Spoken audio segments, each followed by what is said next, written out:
시간 우리 함께할 하나님 말씀 보도록 하겠습니다. 함께할 하나님 말씀 우리 베드로 후서 지금 2장 말씀 살펴보고 있고요. 거짓으로 돌아가지 말라라고 하는 제목으로 같이 말씀 나누도록 하겠습니다. 여러분, 사랑의 반대말이 뭐냐라고 하는 아주 오래된 질문이 있는데요. 사랑의 반대말은 미움이 아니라 무관심이다라고 하는 짧은 명제가 있습니다. 저는 이 말이 굉장히 맞는 말이다라고 생각을 하고요. 미움도 사랑이 있을 때, 관심이 있을 때 가능한 거다라는 측면에서 사랑의 반대말은 무관심인 것 같습니다. 요즘 이제 기독교와 관련해 가지고, 특별히 한국 교회와 관련해 가지고 여러 통계들이 나오는 시절입니다. 왜냐하면 요 시기가 교단마다 이렇게 총회를 열고요. 이 총회를 열어서 가장 첫 번째 시간에 하는 게 뭐냐면 이 교인들의 어떤 숫자가 어떻게 되었는가라고 하는 보고입니다. 한국에서 그나마 가장 큰 교단에 해당하는 저희가 속한 이 합동측 교단에서 지난 1년 동안 17만 명이라고 하는 숫자가 줄어들었다라고 보고를 했고요. 또 장로교회에서 통합측이라고 하는 또 다른 아주 큰 교단이 있는데 그 교단에서는 12만 명이 작년 한 해 동안 줄어들었다라고 하는 보고를 했습니다. 그러니까 아주 큰 교단 두 곳인데 이 교단 두 곳에서 없어진 줄어든 성도의 숫자가 지금 거의 30만 가까운 숫자가 줄어들었다는 거죠. 한국교회 전체를 보면 얼마나 될지 한번 보기는 해야 되는데요. 아마 60만, 50만 이상이 한 해 동안 줄어든 성도의 숫자다라고 생각하셔도 될 것 같습니다. 이러한 추세는요, 단지 1, 2년 동안 있었던 추세는 아니고요. 2014년도부터 계속해서 성도의 숫자가 줄었다고 보고가 되고 있고요. 저희 합통 측에서만, 저희가 있는 이 교단에서만 60만 명 정도가 2014년부터 지금까지 한 10년도 안 되는 이 짧은 7년, 8년도밖에 안 되는 이 시간 동안에 줄어들었다라고 보고를 하고 있습니다. 그 많은 성도들은 다 어디에 간 걸까요? 어떤 분들은 그분들이 신실한 우리 한국교회 어르신들이었는데 다 하나님 나라 가셔서 그렇다라고 하고 말도 하는데 그것만은 아닌 것 같습니다. 많은 분들이 교회 안에 있었지만 끝까지 교회에 남아있는 게 아니라 떠나가는 일들이 지난 10여 년의 시간 동안 너무나 많았다라는 것이죠. 요즘 젊은 세대들을 데리고 이렇게 인터뷰를 해보고요. 또 젊은 세대들이 이렇게 하는 이 종교에 대한 조사를 보면 이 종교 자체에 대해서 관심이 없다라고 하는 이 젊은 세대들이 너무나 많습니다. 기독교에 대해서 내가 관심을 가지고 있다, 좋건 싫건 간에 관심이 있다라고 말하는 사람의 숫자가 6%밖에 되지 않는 20대들의 통계도 볼 수 있습니다. 그럼 베드로후서라고 하는 책을 우리가 같이 살펴보고 있는데요. 우리가 이 베드로후서를 보면 평소에 읽었던 성경의 다른 본문들과 조금은 다르다라고 하는 느낌을 갖게 됩니다. 왜냐하면 이 베드로가 하는 말이 말이 좋아서 성경에 기록되어 있는 것이지, 이걸 좀 더 노골적으로 표현하면 아주 강력한 욕을 막 베드로가 하고 있기 때문입니다.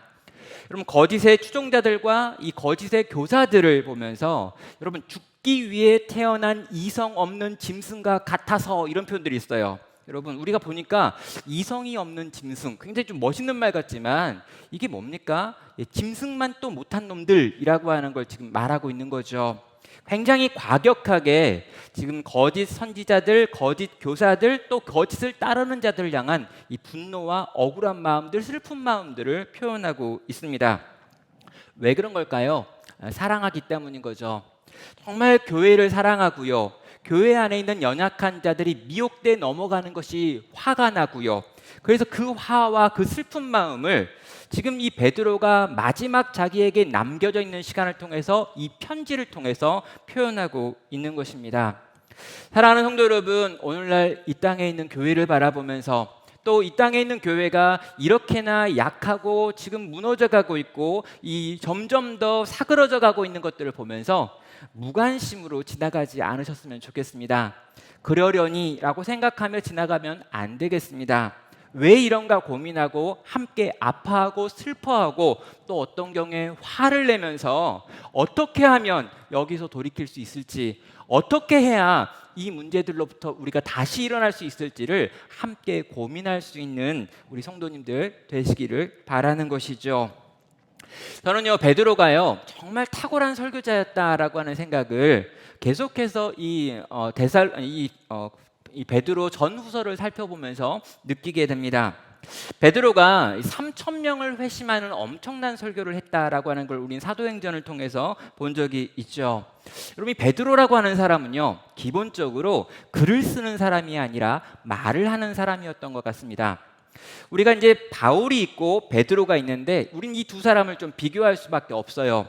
바울이 누구냐라고 하면 성경의 가장 많은 부분을 기록한 분이기도 하고요. 전 세계를 돌아다니며 그 당시 사람들이 알고 있던 모든 세상을 돌아다니며 복음을 전했던 선교사이기도 합니다. 그런데 이 바울에 대한 평가를 보면요, 이 사람은 글은 참 좋은데 만나면 힘이 없다, 이런 말을 좀 많이 합니다. 그리고 우리가 알고 있는 유명한 사건 중에 하나가 이 바울이 설교를 하는데 그 설교가 너무 길어가지고 그 긴 설교를 듣다가 이 청년 하나가 이 난간에서 떨어져가지고 죽었던 사건도 있죠. 여러분, 그걸 보면요, 바울은 이 설교를 잘하는 분이 아니라 이 글을 잘 쓰고 논리를 잘 펼치는 사람이었어서 정말 그렇게 하나님과 관련해서 복음과 관련해서 중요한 내용들을 잘 정리하는 사람이었구나라는 생각을 하게 됩니다. 그러나 바울이 막상 강대상에 올라가 가지고 설교를 하면 많은 분들이 심한 졸음으로 인하여 힘들어하다가 중간에 막 쓰러지고 넘어지는 일들이 일어날 수도 있었던 사람이 바울이라는 거죠. 그래서 바울 서신을 읽으면요, 기본적으로 와, 체계적이다, 논리적이다, 요거가 이렇게 쫙 연결되는구나, 이런 느낌을 강하게 받을 수 있습니다. 그런데요, 이 베드로는요, 제가 보기에 또 여러분과 함께 이 본문을 나누기에 쉽지가 않습니다. 어떤 게 쉽지 않냐면요, 도대체 왜 했던 말을 또 하고 또 하는 건가, 이런 생각이 들고요. 또 어떤 체계적이고 논리적으로 이야기를 하기보다는 이미지들을 워낙 많이 사용하고 있다라고 하는 걸 느끼는 거죠. 예, 그림 언어들을 끊임없이 사용합니다. 뭐 하나 이야기하는데 이 거짓 선지자가 누구냐라고 이야기하는데 우리가 오늘 본문도 살펴보겠지만 물 없는 샘 같고 이런 표현을 쓰는 거예요. 광풍에 날리는 안개 같으며 어둠 가운데 갇혀있는 자들, 뭐 이런 식의 표현을 쓰는 겁니다. 그러니까 말이 잘 모르겠어요, 도대체 이게 무슨 말인지. 근데 여러분이 그런 생각을 가지고 베드로를 무시해서는 안 된다라는 생각을 저는 하게 됩니다. 왜냐하면 우리가 당장에 AD 1세기에 우리 나눔교회가 그쪽 동네에 있어가지고 부흥회를 해야 된다라는 생각을 하면요, 저는 바울분을 부르기보다는 이 베드로를 부를 가능성이 크다는 생각이 드는 거죠. 베드로는 오면요, 사람들한테 불을 지릅니다. 베드로는 오면요, 사람들로 하여금 막 상상하게 만드는 거죠. 심지어 베드로한테 엄청난 강점이 있는데 뭐냐면 예수님과 3년을 같이 보낸 거예요. 사람들이 좀 졸고 있다? 그럼 베드로는요, 내가 그때 예수님과 함께 바다를 가다가 예수님을 보면서 내가 물 위를 걷겠다고 했는데 예수님이 걸어오라 해가지고 내가 물 위에 뛰어내려서 막 걸었다, 뭐 이런 얘기만 하는 거예요. 그럼 어떻게 할까요? 졸던 사람이 깨는 거죠. 그럼 바울이 막 이신칭의의 복음은 이러이러하다 막 설명하고 있는데 베드로는 내가 물 위를 걸었다니까, 뭐 이런 얘기 하는 거예요. 3층천 본 적 있어요 여러분? 막 이런 얘기 하는 거죠. 다 깨어나가지고 말씀을 들을 수밖에 없었겠다라는 생각을 합니다. 그는 말하는 사람이었고 설교하는 사람이었고 외치는 사람이었고 그를 만나면 설복되어지는 사람이었구나라는 생각을 하게 되었고요. 그 목적이 바로 베드로 전후서에도 담겨 있다라는 생각을 하게 됩니다. 그럼 베드로 전서가 어떤 때에 쓰여졌습니까? 예, 하나님의 백성들이, 흩어져 있는 나그네 된 백성들이 세상의 핍박으로부터 견뎌내라고 응원하기 위해 쓰여진 게 베드로 전서입니다. 또 베드로 후서는요, 교회 안에 들어와 있는 이 거짓 선생들로 하여금 교회들이 무너지고 있으니까, 연약한 자들이 흔들리고 있으니까 그들로 하여금 어떻게 해석은 간에 거짓된 선지자들과 가르침을 주는 자들과 싸워가지고 그들을 이겨내고 그들이 하고 있는 유혹을 넘어서 이전에 그들이 가지고 있던 온전한 진리를 붙들고 신의 성품에 참여한 자로 거룩한 삶을 살아내라고 지금 이 글이 쓰여지고 있는 것이죠. 베드로는요, 교회를 지키고 싶었습니다. 어찌하여건간에 흔들리고 있는 교회, 요동하고 있는 교회, 점점 더 무너져가고 있는 교회를 살리고 싶은 마음에 이 편지를 쓰는 것이죠. 그래서요, 저는 이 편지에 나와 있는 베드로가 사용하고 있는 이 표현들을 가지고 다시 한번 돌아가서요, 그 거짓 교사들의 실체를 뭐라고 말하고 있는지, 이 거짓 교사들이 가지고 있는 특징은 또 어떤 것들인지를 살펴보고요, 그렇게까지 열심히 이 거짓 교사들을 설명하고 있는 이 베드로가 우리에게 요구하고 있는 명령이 무엇인지 마지막에 살펴보도록 하겠습니다. 자, 베드로는요, 일단 거짓 교사들의 특징과 이 거짓을 추종하는 사람들이 받을 판결의 내용이 어떤 것인지에 대해서 2장 전반부 우리가 살펴봤던 이 앞부분에 있는 내용들을 통해서 다 가르쳤습니다. 1절부터 3절까지 거짓 교사들이 가지고 있는 6가지 특징을 이야기했고요, 4절부터 이어서 16절까지에 있는 내용을 통해 가지고 이들이 가지고 있는 판결, 이 구약에서 어떤 판결이 있었고 그 판결의 결과 그들은 이렇게 된다, 그들은 저주의 자식들이다 라고 하는 최종 판결까지 받게 됩니다. 그러면요, 이야기가 끝나야죠. 여러분, 법정에서 판결이 딱 떨어지고 재판관이 너는 이거다 라고 하고 망치를 딱 때렸으면 이제 끝나고 집에 가야 정상입니다. 그런데 이렇게 깔끔하게 이야기를 끝내지 않고 베드로는 다시 한번 이 거짓 교사들이 가지고 있는 특징들이 무엇인지를 다양한 방법으로 또 설명을 하지요. 왜 그런 걸까요? 아직은 부족하다 여긴 것입니다. 그래서 17절을 보면은요, 이 거짓 교사들이 가지고 있는 특징을 잘 담고 있는 3가지 그림 언어를 가지고 또다시 설명을 하는 거예요. 논리적이고 체계적인 방법으로 설명을 했는데 혹시 이 방법으로 이해하지 못하는 사람들이 있을까봐 또 다른 방식으로 사람들의 머릿속에 그려진 이미지로 지금 이 거짓 교사들의 실체를 밝히고 싶었던 거죠. 17절은 말합니다. 이 사람들은 물 없는 샘이요 광풍에 밀려가는 안개니 그들을 위하여 캄캄한 어둠이 예비되어 있나니 라고 말합니다. 그럼 한 절밖에 되지 않는데요, 이 한 절밖에 되지 않는 짧은 절 안에 3가지 이미지들이 담겨 있습니다. 첫 번째는요, 물 없는 샘이다 라고 말하고요, 광풍에 밀려가는 안개다 라고 이야기하고요, 캄캄한 어둠이 예비된 자들이다 라고 하는 말로 3가지 묘사를 보여주는 것이죠. 첫 번째, 물이 없는 샘이다 라고 하는 말은 도대체 무슨 말일까요? 여러분, 모래사막이나 광야가 많았던 중동 지방에서 물이 없는 샘이라고 하는 것은요, 오아시스인 줄 알고 막 달려가 봤더니 아무것도 없는 신기루를 의미하는 표현일 경우가 많았습니다. 그래서요, 사막을 지나가는 사람들에게 가장 중요한 게 물인데 이 사막을 지나가는 사람들은요, 여기에 물이 있다라고 하는 이 샘이 있고 우물이 있고 오아시스가 있는 곳을 찍어놓고 거기를 경유해가지고 사막을 지나가게 되어 있습니다. 그런데요, 막상 물이 있다라고 해가지고 점을 찍어놓고 거기로 열심히 갔는데 가갔더니 거기에 샘이 있는 거예요. 여러분, 고대 근동의 샘은 뚜껑이 달려 있습니다. 그래가지고 이 뚜껑을 열고 그 안에서 물을 퍼내야 되는데 막상 그 샘을 찾고 그 샘에 뚜껑이 있는 걸 보고 기뻐하면서 이제 물을 마실 수 있겠구나라고 생각해서 뚜껑을 딱 열어 제꼈는데, 여러분, 그 밑에 마른 웅덩이가 있을 때 여러분, 그때 느끼는 절망, 그때 느끼는 허탈에 대해서 지금 표현하고 있는 겁니다. 여러분, 거짓 교사들은요, 자기들이 진리를 알고 있다라고 주장했습니다. 그리고 이 진리는 생명을 건질 수 있는 생수다라고 주장을 했죠. 언뜻 보면은요, 이 거짓 교사들이 가르치고 있는 내용은요, 생수처럼 보이기도 했습니다.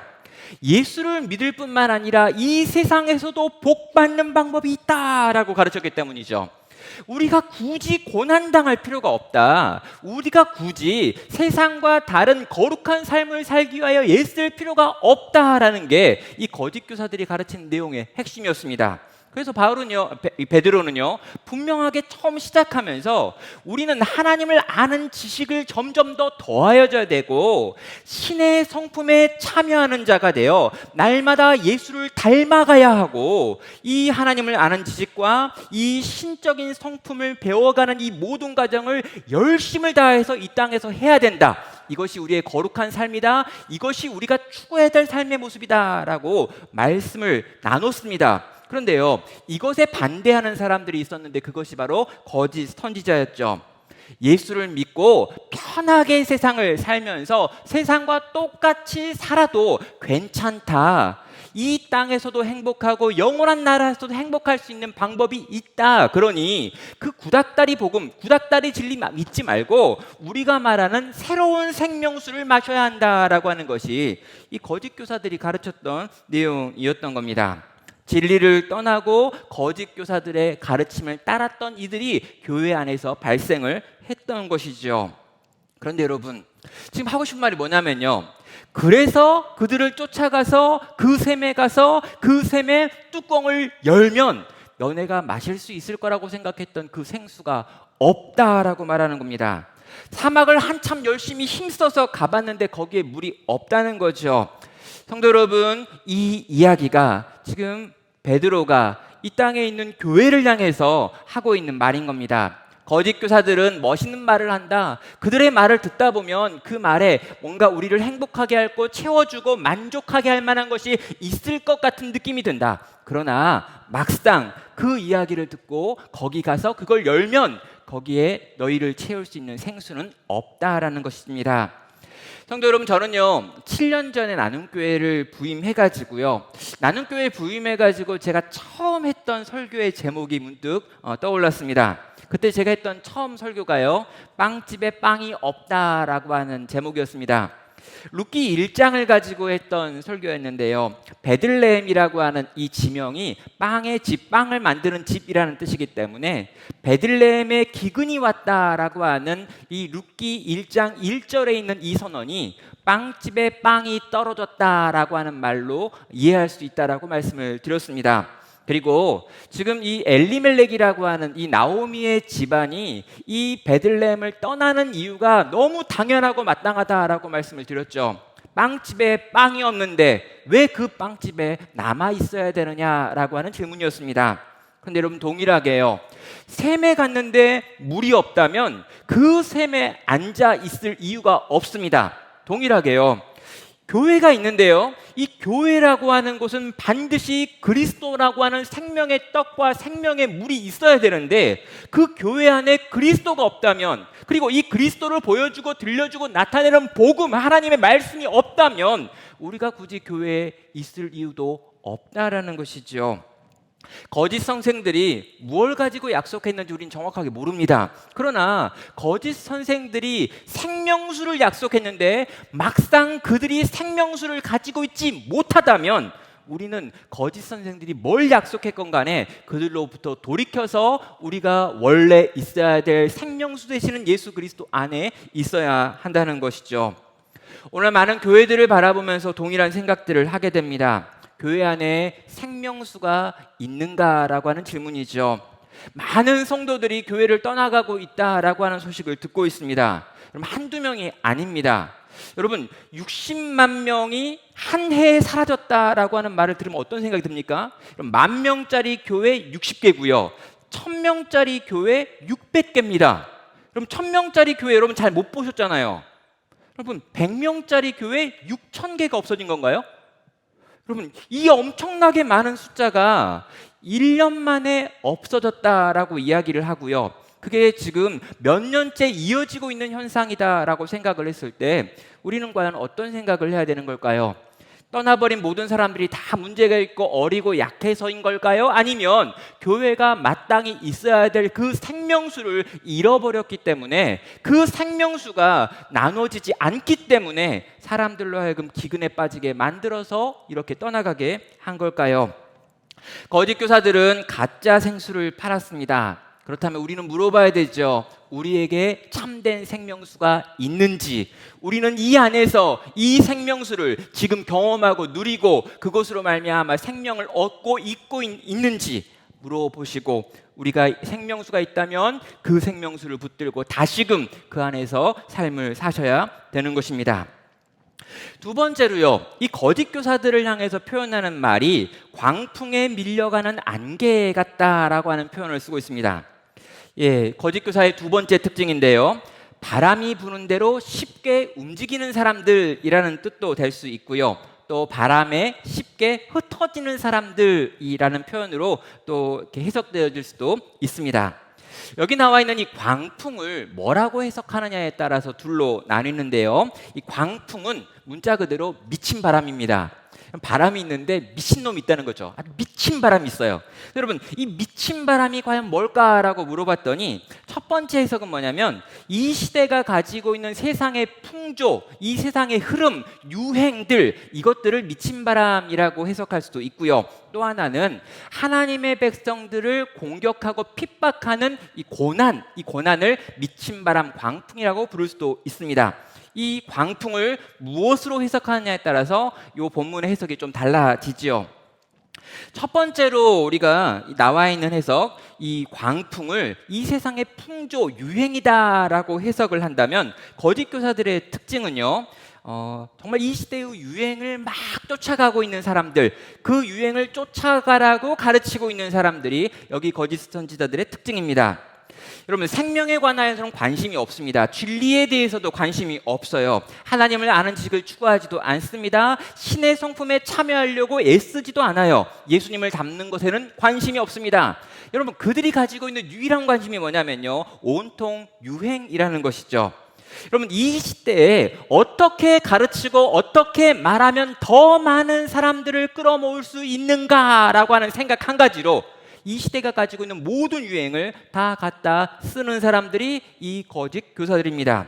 그럼 광풍이 부는데 그 불어오는 광풍에 가장 먼저 반응하는 사람들인 거죠.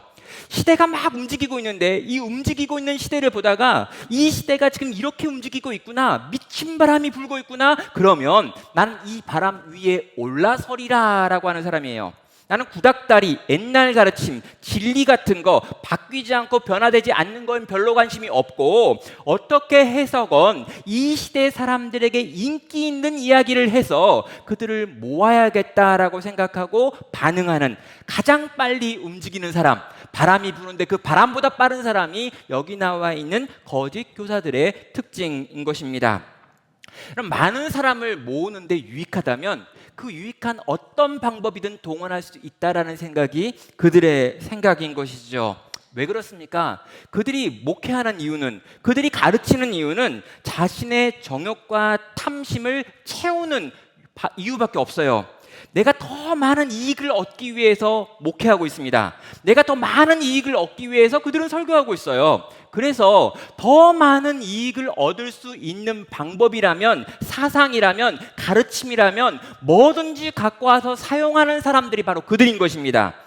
광풍을 시대정신이라고 봤을 때 우리는 이 광풍을 따르는 거짓 선지자들을 유행의 첨단을 달리고 있었던 목회자들로 볼 수 있는 거죠. 또 여러분, 이 광풍을요, 그리스도인이기 때문에 당하는 고난이다라고 생각을 한다면 이 광풍이 불어올 때 안개의 특징은 빠른 속도로 움직이며 흩어져 버린다라고 하는 성격도 있기 때문에 이 거짓 교사들이 고난이 다가왔을 때 그 고난 앞에 보이는 태도로 확인할 수 있는 것입니다. 여러분, 바람이 부는데요, 이 바람이 불 때 안개는요 빨리 흩어져 사라져 버립니다. 여러분, 거짓 교사들이 수고하고 애쓰는 이유는 자기의 정욕과 탐심 때문이에요. 그런데 내가 예수를 믿기 때문에, 예수를 가르치기 때문에, 교회 공동체 안에 선생이 되었기 때문에 고난을 당한다? 용납이 안 되죠. 그래서 고난이 오면 어떻게 합니까? 사라지는 겁니다. 여러분, 양이 있고 목자가 있는데 고난이 막 다가오고 이리가 막 다가오니까 양들을 앞에 딱 내세워서 이리한테 양들 다 집어먹는 동안에 도망가고 있다면 그는 누구입니까? 가짜 사꾼 목자일 뿐만 아니라 여기 나와 있는 바람이 불면 사라져 없어져 버리는 거짓 사도, 거짓 이 교사인 것이죠. 사랑하는 성도 여러분, 두 가지를 정리하면 같은 말이기도 합니다. 광풍을 세상의 풍조로 보건 성도의 고난으로 보건 거짓 교사들은요, 이것과 맞서 싸울 마음이 없는 자입니다. 이것들을 편승하는 존재이고요, 이것들과 함께하는 존재다라고 하는 면에서 동일하지요. 그럼 참된 교회, 참된 성도, 참된 교사는 어떻게 이 땅을 살아야 되는 걸까라고 우리는 질문해 볼 수 있습니다. 광풍에 자기를 맡길 수 없다라는 것이죠. 여러분, 바람이 있는데 이 바람이 미친 바람입니다. 그런데 주님이 여기서 여기로 가라고 하셨기 때문에 이 광풍을 뚫고라도 걸어가는 자, 나아가는 자가 참된 교사이고 참된 성도고 교회다라고 하는 이야기를 하는 것이죠. 그래서 이 베드로 전서에서는요, 세상이 온통 고난이지만 우리는 거룩한 나그네가 되어 이 고난의 길을 뚫고 간다라고 이야기했습니다. 동일하게 이 베드로 후서에서도 우리가 안에, 교회 안에 이단이 들어오고 거짓된 가르침이 들어왔지만 그것이 인기 있고 유명한 사람들이 말하고 그것들이 많은 사람들을 미혹시키고 있지만 그럼에도 불구하고 그 광풍을 뚫고 계속해서 진리를 향해 나아가는 것, 이게 성도가 걸어가야 되는 길이다라고 하는 걸 말하고 있는 거죠. 바람을 뚫고 주님이 가라고 하시는 그곳을 향해 오늘도 발걸음을 옮기는 것이 참된 성도고 참된 교회의 모습이다라고 우리에게 가르치고 있는 것입니다. 여러분, 성도 여러분, 어떤 의미에서요, 성도는 이 계곡을 막 올라가고 있는 연어와 좀 비슷하다라는 생각이 듭니다. 때로 여러분, 연어가 이렇게 계곡만 올라가는 게 아니라 이 폭포가 있는데요, 이 떨어져 내리는 엄청난 폭포가 있음에도 불구하고 그 폭포를 막 뛰어 올라가는 장면들을 봐요. 그리고 우리는 보면서 늘 이런 생각하죠. 왜 쟤네는 저럴까? 굳이 저렇게 고생해서 저기 올라가야 되는 걸까? 쟤네들이 저기 올라가지 않고 그 밑에 있는 웅덩이에 머물러서 저기서 새끼 나도 괜찮은 거 아닌가라는 생각을 할 때가 있어요. 근데 연어는요, 그걸 질문하지 않습니다. 연어는 그걸 물어보지 않아요. 올라가는 게 쉬운가 쉽지 않은가, 가기 전에 괜찮은 동네가 있나 없나를 묻지 않습니다. 왜 그러냐면 그 연어의 몸속에 그 DNA에 이 박혀있는, 그 본성에 박혀있는 회귀 본능이라고 하는 게 있고, 내가 태어난 곳에서 내가 내 새끼를 낳아야 한다라고 하는 게 그 연어라고 하는 물고기의 본성에 심겨져 있기 때문이에요. 이걸 저는요, 성도의 본성 가운데 심겨져 있는 하나님의 마음이라고 생각합니다.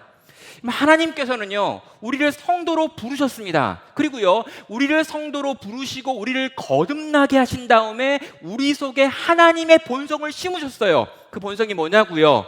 여러분, 하나님은 아는 지식을 날마다 더하고 싶은 본성이 우리에게 있습니다. 우리는 하나님을 너무너무 알고 싶어요.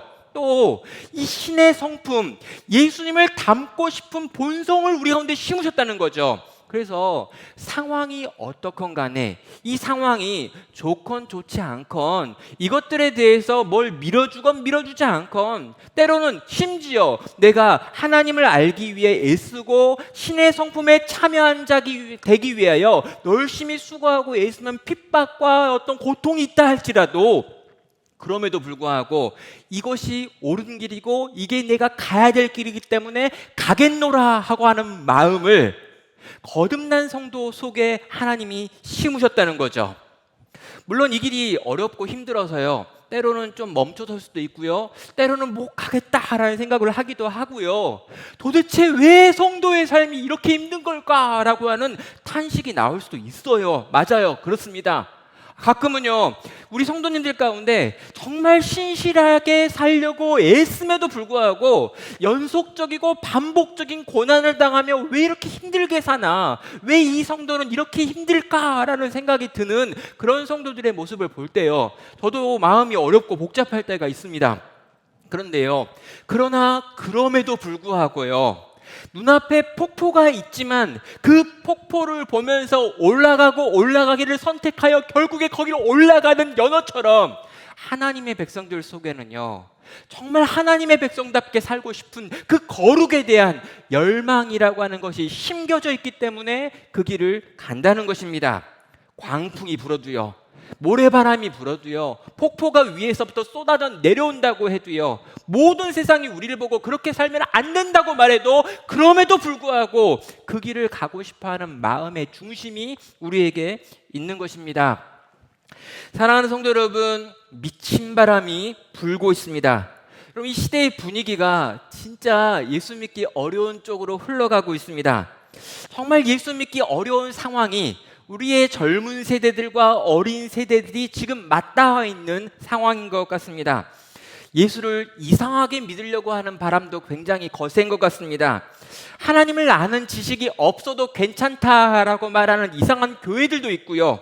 신의 성품에 참여하는 것, 정말 성령의 9가지 열매를 맺어내려고 애쓰고 수고하는 거룩을 추구하는 삶의 방식 같은 게 더 이상 필요 없다라고 말하는 그런 가르침도 교회 안에서 들려지는 것 같습니다.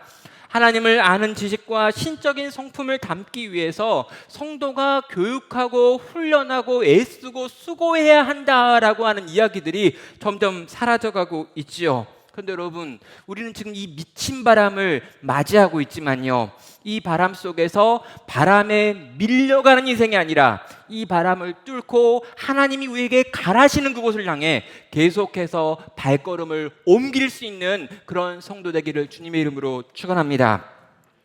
세 번째로요, 이 거짓 교사들은요, 캄캄한 어둠이 예비된 자들이었다라고 17절은 묘사하고 있습니다.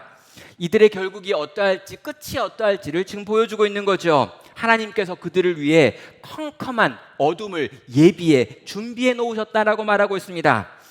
여러분, 그들은요, 이 어둠 가운데 던져지기로 약속된 자들이고요. 그 거짓 교사들은 아무리 자기들이 지금 빛을 이야기하고 막 진리를 이야기하고 생명을 이야기하지만 결국에는 그 어둠 속에 캄캄한 어둠 가운데 던져져서 거기서 갇혀지게 될 존재들, 다시 더 쉽게 표현하면요, 지옥에 던져질 존재다라고 하는 말을 지금 하고 있습니다.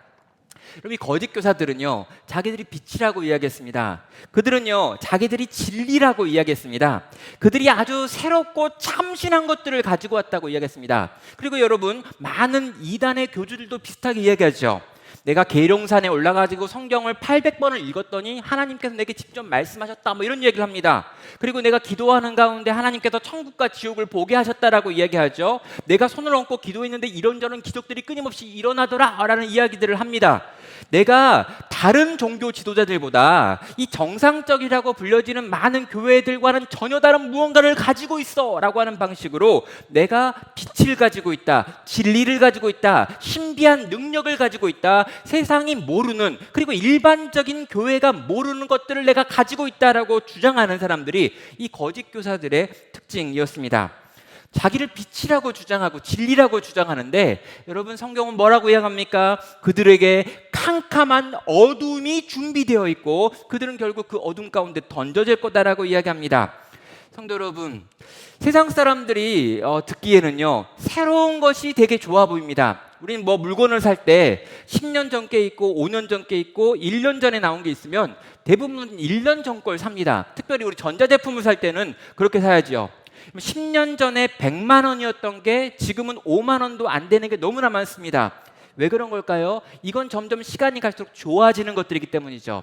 그런 의미에서 새로운 걸 받아들이는 것에 있어서 어떤 새로운 문물을 받아들이는 거 괜찮습니다.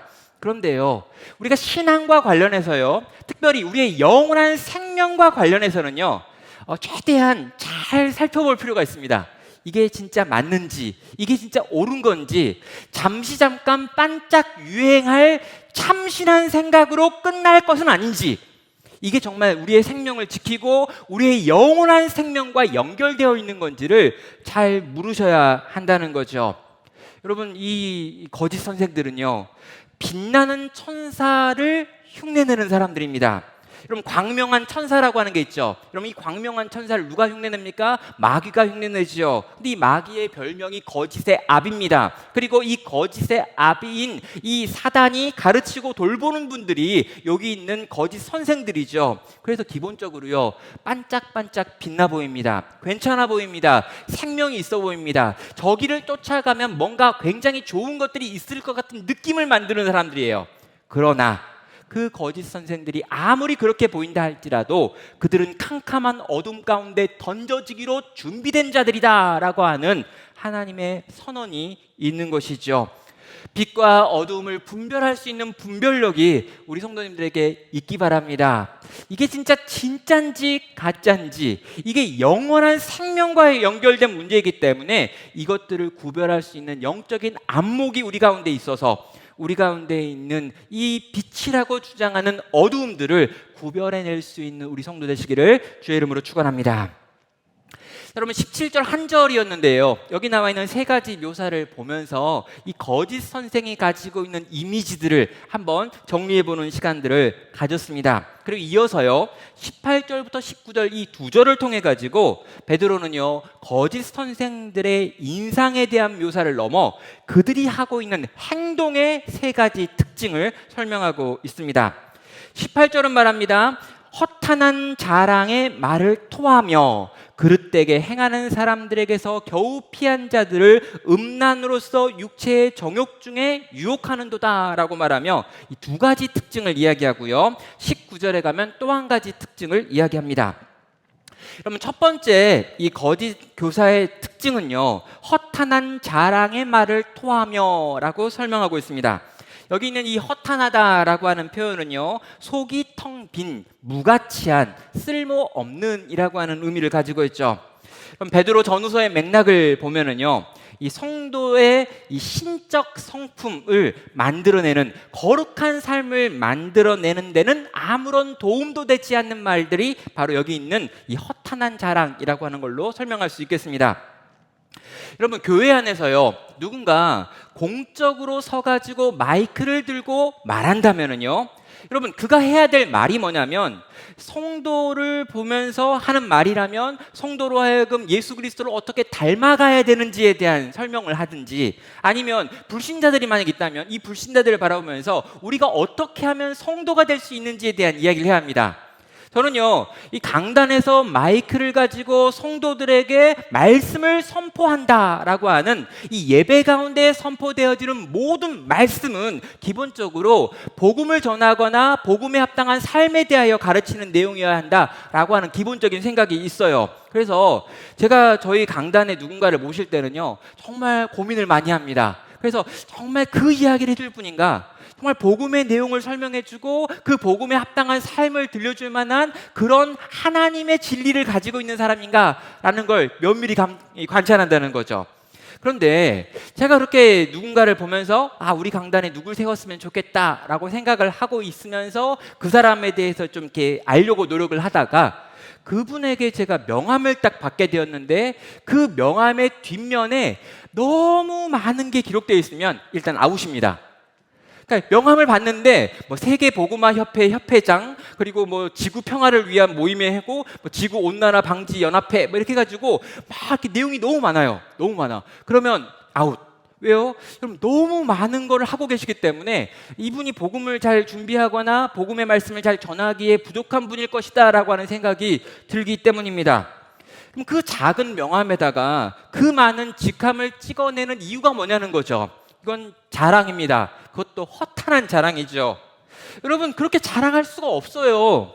정말 복음을 전하고 복음을 가르치고 복음의 생명으로 사람을 변화시키기 원하는 사람은 그렇게 많은 직함을 갖는 것도 불가능하고 그 직함이 있다 한들 그걸 굳이 명함에 찍어가지고 자랑할 이유가 없다라고 저는 생각하는 것입니다. 성도 여러분, 그래서요 전 여러분에게도 좀 이런 권면을 드리고 싶어요. 여러분이 유튜브 같은 거 보시는데 어떤 전도사, 어떤 목사가 어떤 강의를 해요. 그런데요 이 유튜브 썸네일에 이렇게 써 있는 거 있죠. 하버드를 졸업한 누구누구 목사의 간증. 보지 마세요. 여러분 하버드를 졸업한 것과 목사랑 무슨 상관이 있냐는 거죠.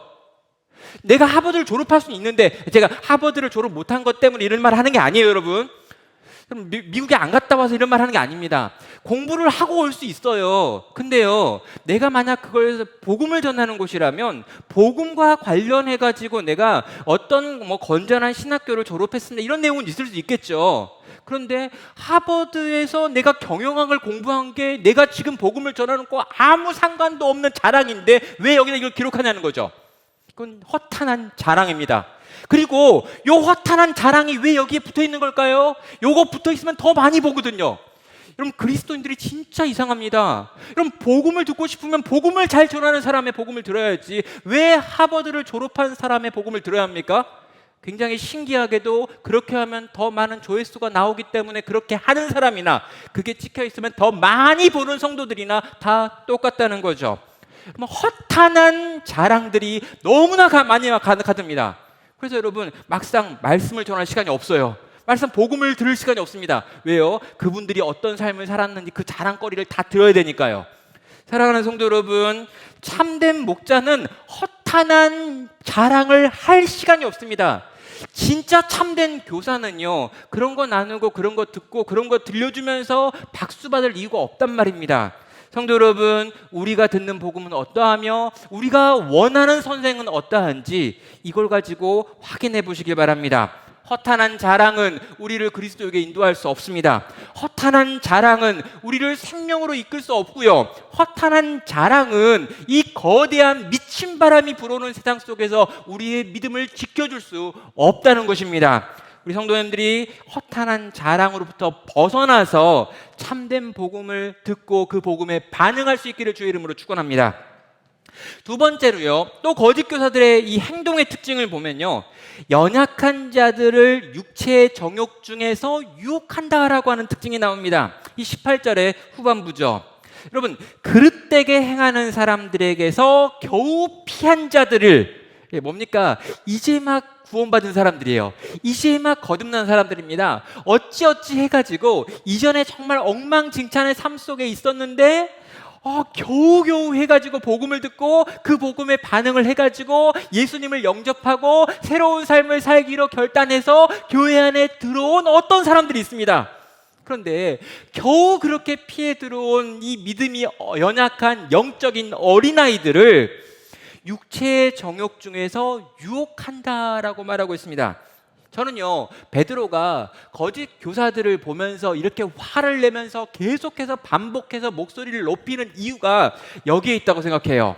여러분, 한 영혼을 거듭나는데 한 영혼이, 그것도 이방 땅에 살고 있었던 한 영혼이 예수님을 믿고 그 예수님 안에 생명력을 알게 되고 그 예수를 입으로 고백하여 성도 중에 하나가 되는 데 있어 얼마나 많이 힘이 듭니까? 그런데요, 그렇게 힘들게 겨우겨우 끄집어내가지고 생명으로 옮겨놓은 바로 그 사람들을 교회 안에 들어와 있는 거짓 선생들이 미혹시켜가지고 다시금 저 음탕과 음란의 자리로 떨어지게 만드는 일이 일어나는 걸 보니까 가만히 있을 수가 없다는 거죠. 도무지 참을 수가 없는 겁니다. 이건 아니, 내가 지금 생명이 얼마 안 남았고 난 지금 감옥에 갇혀있고 한 내년이면, 그리고 실제로 1, 2년 후에 이 베드로는요 십자가에 거꾸로 달려서 죽었다라고 하는 전승이 있습니다. 그럼 순교하게 되는데요, 순교의 시간이 얼마 남지 않은 이 노인이 된 베드로의 마음을 불같이 끓어오르게 하는 건 뭐냐면, 교회 안에 들어와 있는 연약한 영혼들, 겨우겨우 건져내서 생명으로 옮긴 그 영혼들을 미혹시켜가지고 다시금 떨어지게 만들고 교회를 떠나게 만들고 거룩한 삶에 대한 열정을 포기하게 만드는 거짓된 선생들이 그 교회 안에 있다라는 부분 때문입니다. 여러분, 한 생명을 건지기 얼마나 어렵습니까?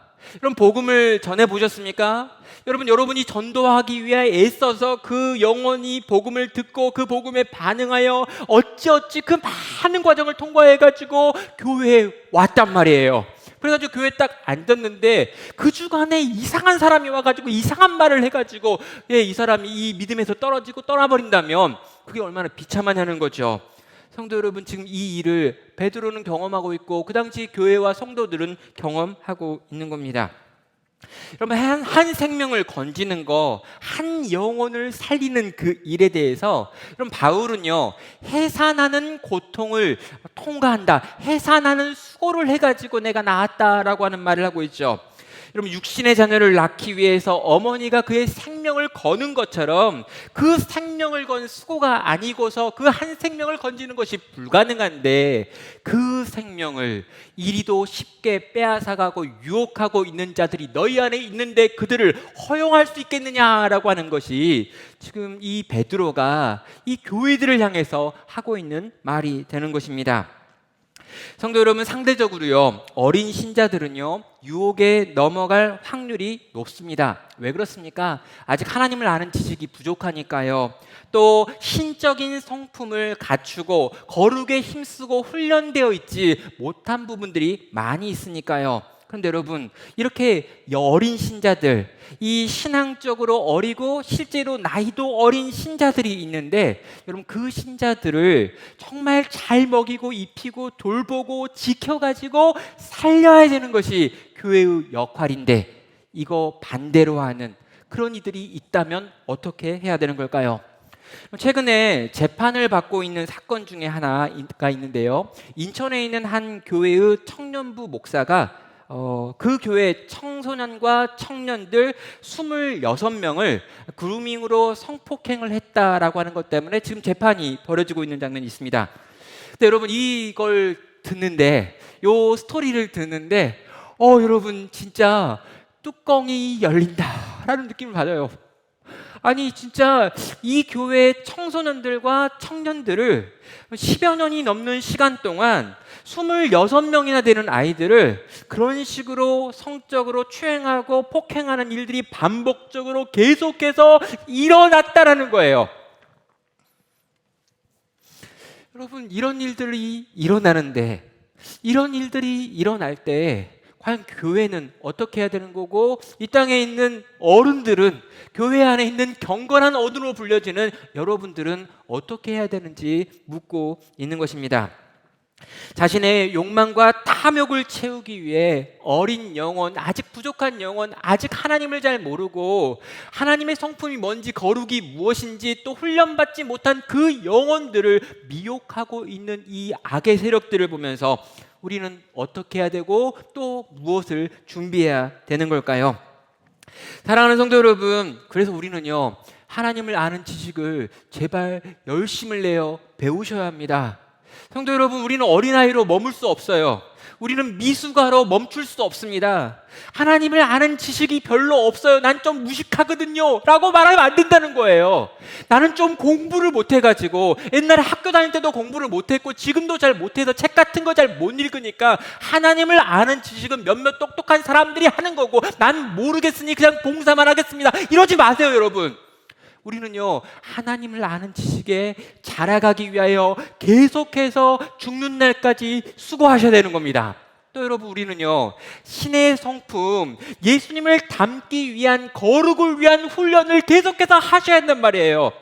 여러분, 어제보다 오늘이 조금 더 예수님 닮아야 되는 거고요, 작년보다 올해가 조금 더 예수님 닮은 모습이어야 되고요, 이렇게 쭉 살다 보면 내가 죽는 그때가 가장 주님 닮은 모양으로 자라있기를 위하여 계속해서 훈련하고 연습하는 삶을 살아야 되는 것이 교회 안에 있는 영적인 어른인 우리들의 책임이라는 것입니다. 왜요? 우리 안에 있는 연약한 영혼들, 우리 안에 있는 이제 막 태어나서 막 자라가는 그 영혼들 지키고 돌보려면, 여러분, 양의 탈을 뒤집어 쓴 이리들이 돌아다니며 3개월짜리를 참고 있는 걸 보면서 그것들을 분별해내서 우리의 양들을 지키고 돌보고 우리의 다음 세대를 보호하기 원하신다면, 여기 계신 여러분들이 지금 해야 될 그 훈련들, 지금 해야 될 그 열심을 내야 될 부분들을 오늘 또 지금도 해야 한다는 거죠. 사랑하는 성도 여러분, 우리를 가만두지 않는 사단의 세력이 있습니다.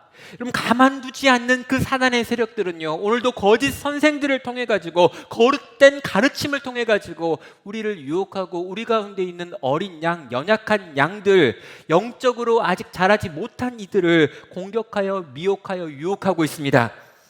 사랑하는 성도 여러분, 그들을 위해서, 또 그들과 싸우기 위해서 오늘이라고 하는 이때에 잘 준비되어는 우리 나눔교회 모든 성도들과 우리 교회가 되기를 주님의 이름으로 간절히 소원합니다. 이제 마지막 이야기인데요, 세 번째로 이 마지막 거짓 교사들의 행동의 특징은요, 자유를 약속하지만 멸망으로 인도하는 자들이다라고 하는 특징으로 마무리되고 있습니다. 19절입니다. 그들에게 자유를 준다 하여도 자신들은 멸망의 종이니, 죄송합니다. 누구든지 진 자는 이긴 자의 종이 됨이라 라고 말하고 있습니다. 그들은요, 자유를 줄 수 있다라고 이야기합니다. 그런데 자세히 보면 그들은 멸망의 종이다 라고 이야기하는 거죠. 그들은 입으로는 자유를 이야기하지만 막상 그들은 멸망할 수밖에 없는 종이다라고 하는 걸 드러내면서 그들이 하는 말과 실제 그들의 결국은 완전 다르다라고 하는 것으로 이 거짓 교사들에 대한 말씀을 마무리하고 있습니다. 그럼 거짓 교사들은요, 자유를 이야기합니다. 그들이 자유를 이야기할 때 어떤 자유를 이야기하냐면 예수를 믿고 예수님을 믿는 믿음대로 살아가는 성도들에게 교회 공동체는요, 이 하나님의 법을 이야기했습니다. 우리가 하나님의 백성이라면 하나님의 백성이 하나님의 백성다운 삶의 방식으로 살아야 한다. 그게 거룩한 삶의 방식이고 세상과 다른 삶의 방식이다라고 이야기합니다. 그리고 뭘 이야기할까요? 여러분, 우리가 거룩하게 산다고 할 때 거룩하게 사는 것도 기준이 있어야 되죠. 그 기준은요, 성경에 이미 나와 있습니다. 그게요, 구약에 나와 있는 많은 율법이고 그 율법을 요약하고 있는 십계명이고 그 십계명을 요약하고 있는 하나님을 사랑하고 이웃을 사랑하는 것이죠. 여러분, 그래서요, 우리가 예수님을 믿게 되면요, 참된 신자가 되고 그분의 자녀가 되면은요, 하나님의 율법을 잘 지켜 행하는 삶을 살게 됩니다. 여러분, 오해하시면 안 돼요. 여러분, 율법이 지나갔고 이제는 복음이 왔다라고 이야기하면서 이제는 더 이상 율법을 지키지 않아도 된다라고 하는 건요, 잘못된 생각입니다. 우리는요, 율법을 통해서 구원받는 게 아닙니다. 하나님의 법을 잘 지켜서 생명을 얻는 게 아니에요. 그럴 만한 능력이 전혀 없는 우리들에게 하나님께서 은혜로 생명을 주셨습니다. 그리고 이 생명이 우리 가운데 있는데 이 생명은 우리로 하여금 이 법을 지키게 만든다는 거죠. 왜요? 하나님을 사랑하고요, 하나님의 뜻대로 살고 싶은 마음이 우리에게 있기 때문이에요. 여러분, 그래서요, 십계명을 이전에는요, 열심히 지켜가지고 여기 있는 법을 다 지켜가지고 구원을 받아야지라고 하면서 지켰습니다. 그런데 구원받은 참된 하나님의 백성들은요, 어떻게 하는 거냐면 내가 하나님을 너무너무 사랑하고 하나님께 사랑받는 자로서 이 땅을 살고 싶은데 뭐가 방법이 있을까? 잘 모르겠네. 근데 기록된 게 있네. 뭐지? 율법이에요. 그래서 십계명에 있는 내용들을요, 기쁨과 즐거움과 감사와 자원함으로 지키는 겁니다. 억지로 지키는 게 아니고요, 두려워서 지키는 게 아니고요, 못 지키면 어떻게 하나 벌벌 떠는 게 아니라 하나님이 나에게 이런 것들을 주셔가지고 더 하나님을 사랑할 수 있고 이웃을 더 사랑할 수 있는 방법들을 만들어 놓으셨구나라고 감사하면서 감탄하면서 감격하면서 십계명을 지키는 거예요. 여러분, 우리가 안식일을 지킨다라고 말하면은요, 다 옛날 사람들이 생각하면서 안식일을 지킨다고 그건 옛날에 율법의 구닥다리 이야기지, 그건 고신이나 지키는 거야. 옛날 어른들은 율법을 지켰지만 이제는 안식일 같은 규정들은 좀 자유롭게 해야 돼라고 생각을 합니다. 근데 여러분, 우리는요, 안식일을 지킵니다. 왜요?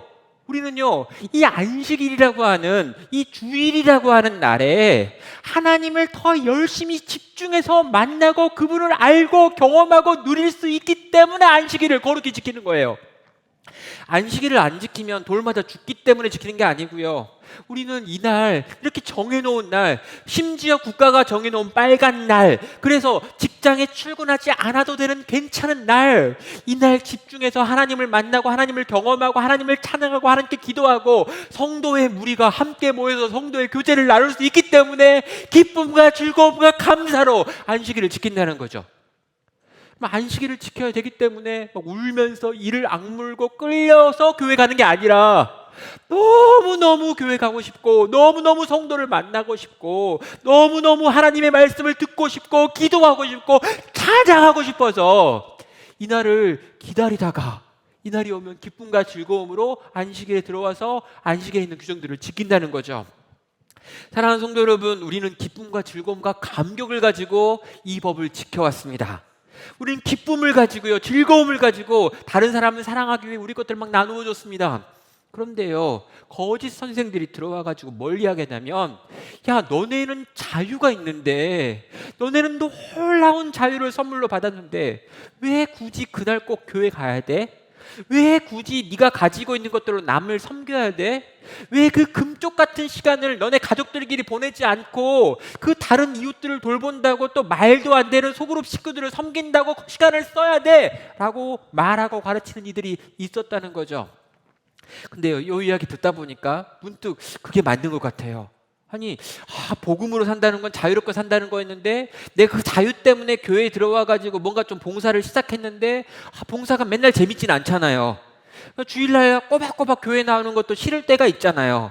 그리고 이렇게 소그룹끼리 모였는데 꼭 그 사람은 꼭 이렇게 나한테 기분 나쁜 말들 막 하잖아요. 그러다 보니까 몇 번 경험하고 몇 번 살아보고 몇 번 이렇게 느껴보니까 그냥 이런 거 다 안 하고 그냥 내가 예수 믿고 천국 간다는데 자유롭게 내 인생 살면 괜찮지 않을까 이런 생각을 하던 찰나에 거짓 교사들이 와가지고 자유다라고 막 말하는 거죠. 이 말을 들으니까 갑자기 막 자유가 느껴지는 겁니다. 그리고 진짜 그게 맞는 것 같다라고 생각하고요. 점점 그들이 가지고 있었던 자유에서 나왔던 사랑과 섬김과 수고의 모든 법을 지켰던 행동들을 안 하는 사람들이 나오기 시작한 거죠. 결과가 무엇입니까? 더 이상 세상과 구별되지 않는, 세상과 똑같은, 그러나 천국에는 간다라고 주장하는 이상한 사람들이 나오기 시작하는 것입니다. 사랑하는 성도 여러분, 오늘날 교회를 세상이 많이 욕하는 가장 큰 이유가 뭐냐면 세상 사람들과 너무나 똑같은 그리스도인들, 교회에 나가주는 거 빼고 교회 안에 가가지고 기도를 하건 찬양을 하건 예배를 드리건 그건 모르겠고 교회를 딱 나와가지고 세상 속에서 살아가는 그 모습이 너무나 세상과 똑같을 뿐만 아니라 심지어 세상보다 더 욕심을 부리고 세상보다 더 사기를 많이 치는 그리스도인들이라고 하는 사람들의 모습을 보면서 세상이 교회를 욕하는 게 아니냐라는 거죠. 여러분, 교인들은 진짜 얼굴이 두껍습니다. 왜 그렇습니까? 밖에서 죄를 지어도 교회에 와서 회개하면 다 괜찮다라고 하는 이상한 가르침을 갖고 있어요. 여러분, 하나님과 관계 속에서 문제가 해결되게만 하면 세상 사람들과 관계 속에서 해결해야 될 문제들은 안 해도 된다, 안 지키도 된다라고 생각하는 그런 이상한 가르침을 받은 사람도 있습니다. 세상 속에서 거룩하게 살아야 한다라고 하는 말이 도무지 무슨 말인지 모르는 그런 삶의 방식을 살아가고 있는 성도들도 있는 것, 어쩌면 거짓 가르침이 들어왔고 거짓 교사들의 가르침 속에서 미혹당해서 이런 일들이 발생한 건 아닌지 물어야 되는 것입니다. 사랑하는 성도 여러분, 우리는 자유합니다. 우린 절대로 묶여있는 자들이 아니에요. 우리는 멸망의 종이 아닙니다. 우리는 율법을 지키지 않으면 멸망당하는 구약의 백성들도 아니에요. 우린 누구입니까? 자유케 하는 복음을 알고 있습니다. 우리를 위하여 십자가에 달려 죽으신 예수 그리스도의 복음을 우리는 가지고 있습니다. 은혜의 복음을 알고 있습니다. 그래서 여러분, 이 은혜의 복음, 이 그리스도 복음, 우리를 자유케 하는 이 자유를 가지고 있기 때문에 이 자유로 그리스도의 종이 되어 그리스도께서 기뻐하시고 즐거워하시는 일이 무엇인지를 찾고요, 그리스도가 원하는 게 뭘지를 생각하고요, 그분이 원하시고 기뻐하는 거라면 그것이 우리에게 조금 손해처럼 보이고 그것이 우리에게 조금 돌아가는 것처럼 보인다 할지라도 기쁨과 즐거움과 자원함으로 우리의 발걸음을 옮기는 사람이라는 거죠. 사랑하는 성도 여러분, 이 자유를 오늘 또 누리고 내일 또 누리며 이 자유로운 길을 계속해서 끝까지 걸어갈 수 있는 우리 모든 성도 되시기를 축원합니다. 이제 말씀을 마무리합니다. 여러분, 20절부터 21절, 22절에 있는 내용을 보면요, 여러 가지 논리를 설명하는 것 같으나 한 가지 이야기를 하고 있습니다. 뭐냐면 절대로 제발 돌이키지 말라는 거예요. 너희가 이미 붙들고 있는 그 자유, 이미 가지고 있는 그 생명, 이미 누리고 있는 그 성도의 삶, 이미 붙들고 있는 그 하나님을 아는 지식과 신적인 성품, 이걸 끝까지 붙들고 세상이 뭐라고 말하고 거짓 선생들이 뭐라고 말하고 세상에 너희를 핍박하고 유혹하는 자들이 뭐라고 생각하고 말한다 할지라도 결코 이전으로 돌아가지 마십시오 라고 지금 선언하는 겁니다. 20절은 말합니다. 만일 그들이 우리 주 대신 구주 예수 그리스도를 알므로 세상의 더러움을 피한 후에 다시 그 중에 얽매이고 지면 그 나중 형편이 처음보다 심하리니, 다시 말합니다. 의의 도를 안 후에 받은 거룩한 명령을 저버리는 것보다 알지 못하는 것이 도리어 그들에게 나으니라 라고 말하죠. 무엇입니까? 그들이 예수 그리스도를 알고 지금 더러운 세상에서 피했단 말이에요. 너희가 지금 그렇다는 상태라는 거죠.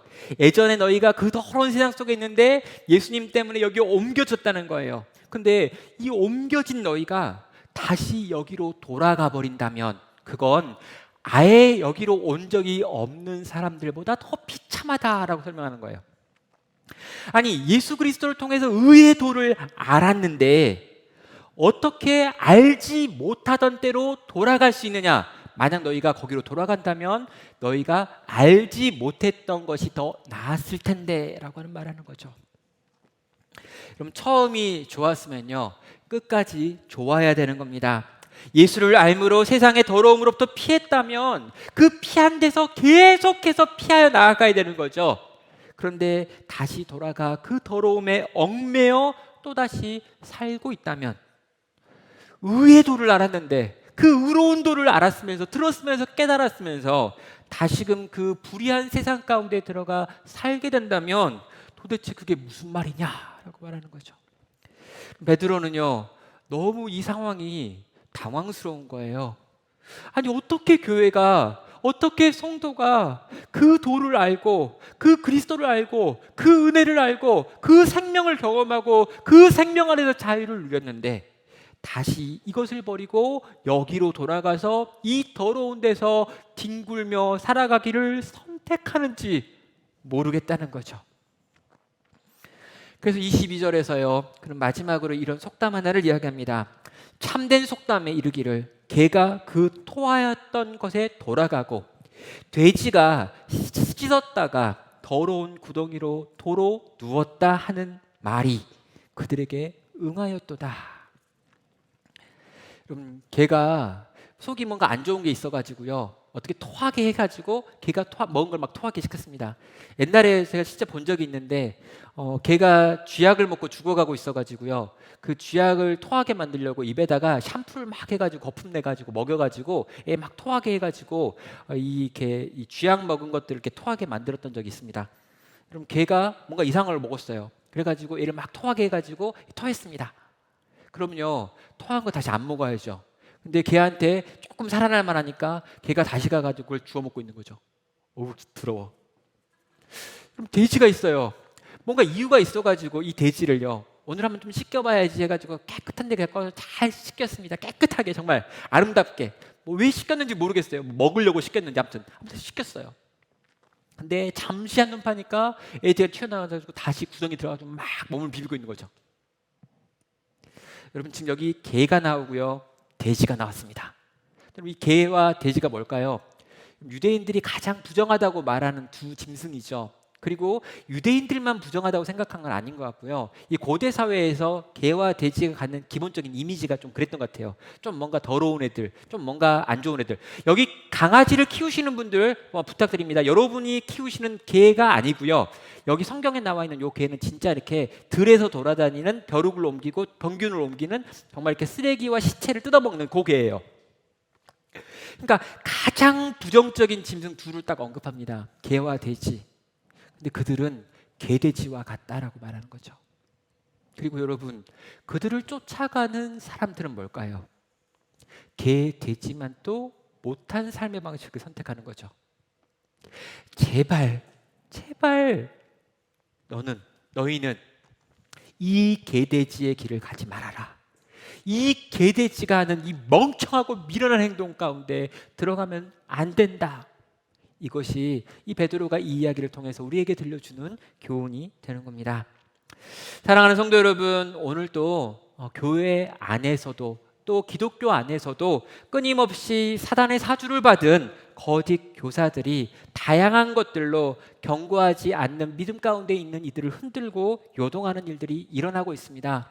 또 많은 정상적인 교회의 간판을 달고 있지만 그 교회 안에서 어쩌면 이 거짓 선생들이 가르치고 있는 내용들이 선포되고 들려지고 배워지고 있을 수도 있다라고 생각합니다.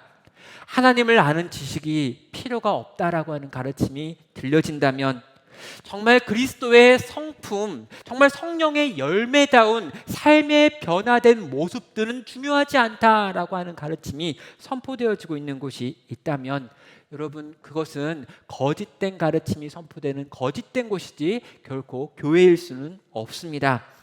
사랑하는 성도 여러분, 교회의 문턱을 낮춰야 합니다. 그러나 교회의 문턱을 한없이 낮춰서 교회랑 세상이 똑같아지는 것은 도무지 있을 수 없다는 것이죠. 우리 모든 성도님들의 삶 가운데, 또 우리 나눔교회 가운데 정말 하나님을 아는 지식이 날마다 더해가기를 축원합니다. 신의 성품에 참여하기를 선택하고 날마다 더 거룩한 삶을 살기 위하여 노력하고 애쓰고 훈련받기를 축원합니다. 그리고 어떠한 경우라 할지라도 이 미친 바람이 부는 세상 속에서 우리 주님이 원하시는 삶의 방향을 향하여 계속해서 전진하는 복된 나눔교회 모든 성도 되시기를 주님의 이름으로 축원합니다. 네, 이 시간 우리 말씀을 품고 함께 같이 기도로 나아가도록 하겠습니다.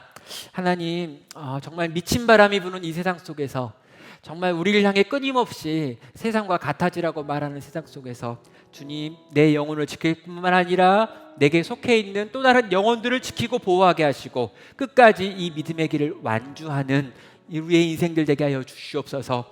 연호가 계속해서 이 가야 될 곳을 향하여 올라가는 것처럼 정말 하나님의 백성들이 고난을 돌파하고 유혹을 뚫고 새 하늘과 새 땅을 향하여 계속하여 전진하는 것처럼 주님, 내가 그렇게 전진하게 하십시오. 우리가 그렇게 전진하게 하십시오. 신의 성품을 닮은 저희가 되게 하십시오. 하나님을 아는 지식으로 충만해져가는 저희들 되게 하여 주시옵소서. 그 어떠한 세상 속에서도 그것을 이기고 돌파하여 극복하는 나와 우리가, 또 우리 교회가 되게 하여 주시옵소서. 함께 합심하여 기도로 나아가겠습니다. 사랑과 은혜가 많으신 하나님 아버지, 이 시간 사랑하는 우리 성도들과 더불어 주여 하나님 아버지, 이 거짓 교사들이 우리에게 보여주는 것들과 이 거짓 교사들에 대한 이 베드로의 이야기를 들으며 하나님의 말씀이 우리에게 하는 권면을 듣나이다. 주여 돌이켜 끝까지 아버지 이 싸움을 싸우는 자들 되게 하여 주시고, 주여 하나님 아버지 신의 성품에 참여하는 자들이 되게 하여 주시며, 주여 하나님 아버지 계속해서 하나님을 아는 지식에 더하여 가게 하여 주시며, 주여 하나님 아버지 교회 공동체가 함께 이 싸움을 싸울 수 있는 저희들 되게 하여 주시옵소서. 거짓된 가르침이 넘치며 거짓된 가르침이 선포되고 들려주고 보여지며 계속해서 그런 이들이 일어나서 많은 이들의 눈을 끌고 생각을 끌고 마음을 끄나이다. 주여 하나님 아버지, 정신을 차리고 깨어서 우리가 있어야 될 자리에 있게 하시고 계속해서 그 길을 걸어가게 하시고, 주여 하나님 아버지 그 길을 나아갈 수 있는 저희 또한 되게 하여 주시옵소서. 오 하나님 아버지, 나는 교회가 그리 되게 하시고 우리가 그리 되게 하시고 계속해서 그 길 걸어갈 수 있는 아버지 우리 모든 성도들 되게 하여 주시옵소서. 사랑과 은혜가 많으신 하나님 아버지, 우리 주님께서 우리에게 원하시는 그 길을 미친 광풍을 뚫고라도 걸어갈 수 있는 저희들 되게 하여 주시옵소서. 고난이 있고 유혹이 있고 끊임없이 이 자리에서 우리를 흔드는 세상의 여러 신들의 노력이 있는 줄 압니다. 그러나 이 모든 것을 넘어 우리 주님이 우리에게 원하시기에 자유로 우리의 발걸음을 옮겨 주님을 추구하는 주님의 사람들 되는 저희 모두가 되게 하여 주시옵소서.